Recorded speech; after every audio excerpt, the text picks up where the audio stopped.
Hey y'all, welcome back to the channel. Today we're looking at a Train XR11 R22 system. It's still running, but the client says that it just runs all day. And so what we're going to try to do is see if it's operating at peak performance, which I doubt, because looking at this coil, looks like this coil is pretty stopped up. As you can see, all this dirt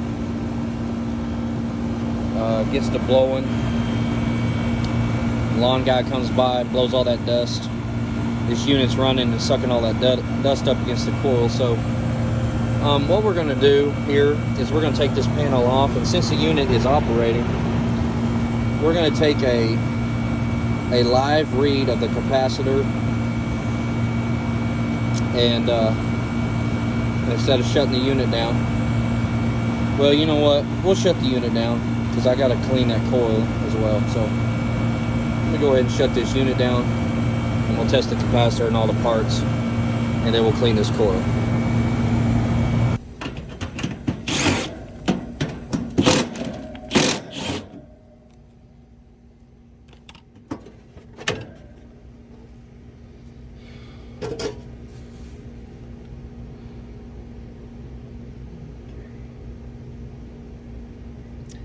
All right, we got a 60 and a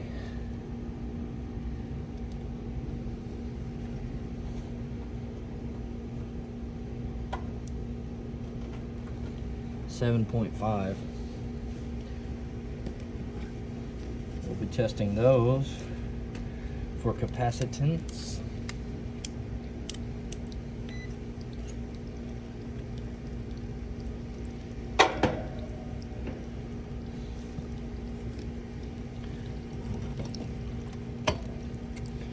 Red off of Common, orange off of Herm, and the two fan wires. Okay, so I'll try to show you. We'll take one to Herm and one to fan, and what we have is 57 of 60, and then we'll go to the fan. We have one to each, 7.5. So this one is good. This one's a bit low. We have a 6% tolerance of 60. So, and that's a 6% of 60 is 3. Actually 5% is 3.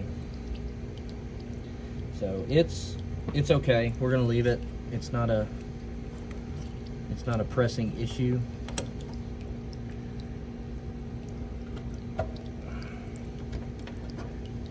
It's not quite low enough for me to be concerned about it. All right. Well, I'll tell you what. While I have the unit off, let's go ahead and take the panels off and clean it. What do you say?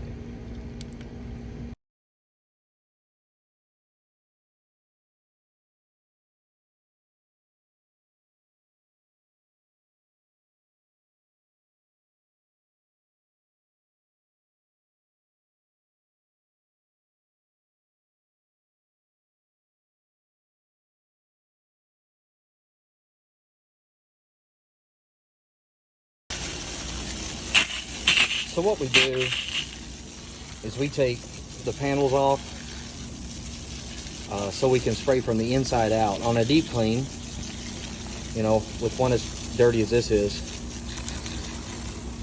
and of course I don't have hardly any water pressure, which sucks, but what we're going to do, we're going to get it wet. I couldn't get this panel off for some reason. It's just stuck, and I don't feel like tearing it up just to get it off and then not be able to get it back on. So we're gonna just gonna wet it down. As you can see, the coil is not as bad as it has been. like the first time I came over, it was just completely caked over with dirt. But, you know, it's dirty. I'm going to clean it while I'm here. I've already got the approval to do whatever I need to do to make this thing cool better and last through the summer. So that's what we're going to do. Just get the coil wet, make it receptive to the chemicals that we're going to use.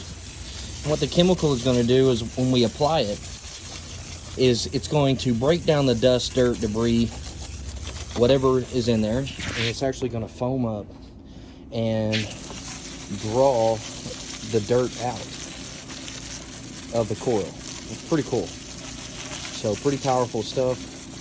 You leave it on there for just a few minutes, in between 5 to 10 minutes, and then you wash it off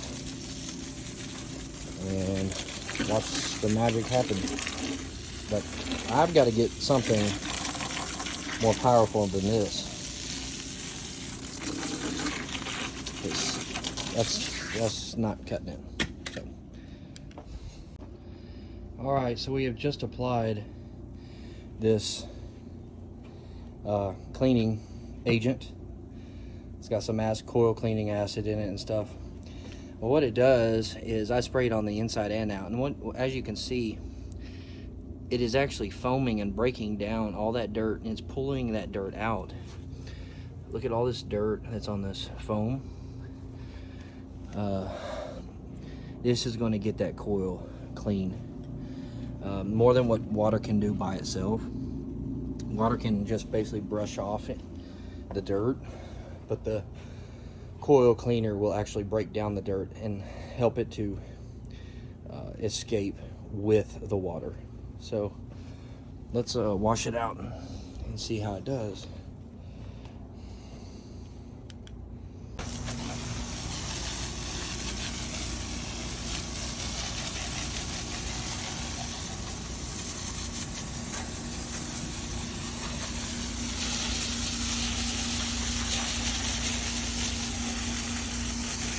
Oh yeah,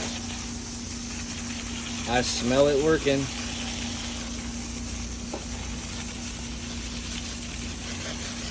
See, with this coil cleaner, it's so strong that if you just allow it to sit on the coil for, I'm not sure how long, probably an hour or so, it would actually begin to break down the aluminum and the copper of the coil and do some severe damage. That's how potent it is.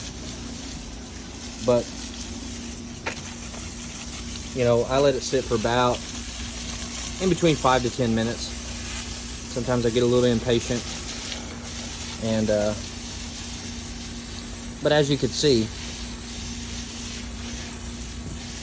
that dirt was being extracted, and now it's being washed away by water. A lot easier than just using water by itself. So I'm gonna get this coil clean, and I'll show you the end result. All right, y'all. So this is what a finished product looks like. And you see just how bright this coil is. Again, there are some dirt stains, but I can assure you this thing is 90% clean now. You know, I'm not gonna spend all day here, but I'd say almost 100 times better. And I actually discovered we had a little friend here trying to escape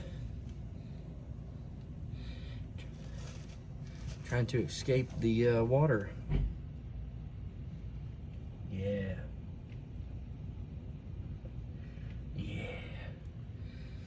So anyways, I'm gonna get this put back together, get the panels back on, fire it back up, and let's see where we stand.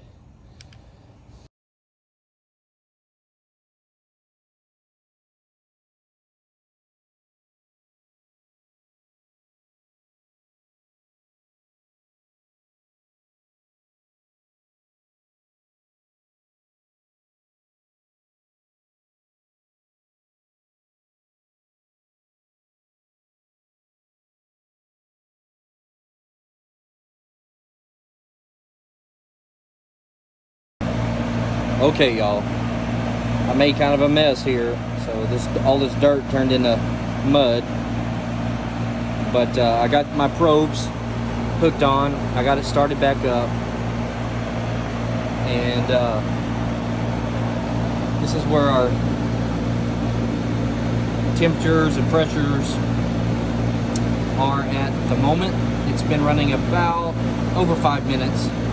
So we're gonna give it just a little bit and see where we're sitting. But as of right now, it looks like we have plenty of refrigerant in it.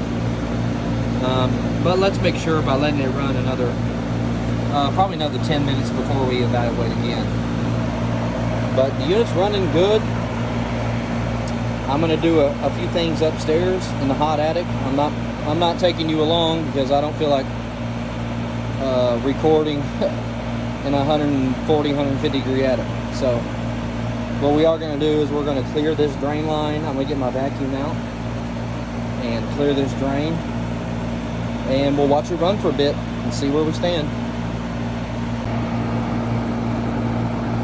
So here's our refrigerant levels. We have a 15 degree superheat, and that's what we're looking at. I went up to make sure, and we have a fixed orifice metering device. So we're looking at the superheat right here, which is 15. Now the indoor temp is like 72, 73. They have it set to 70. So general rule of thumb is every degree down on the thermostat is 1 degree down on the superheat. You really don't want to go less than, say, no less than 5, but you want to shoot for about 10.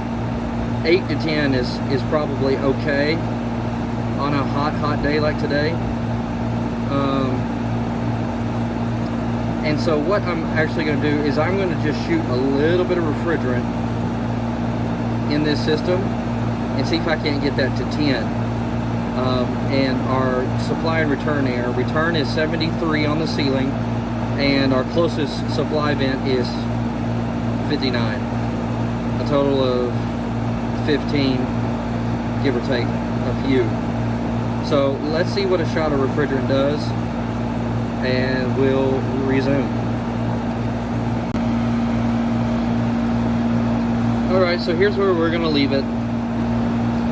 Our return air is 72.5, and supply air is at 58, 14.5 degree difference. Not amazing, but it's our best we can do. Our superheat is at, it fluctuates all the way from 6.5 down to 5.5. We'll leave it there. And so, you know, that's as good as this unit's going to get. And in the truck, I'll tell you what I think the main issue is, why this unit's not having a higher output. So I'm going to wrap all this up, and we'll see you in the car.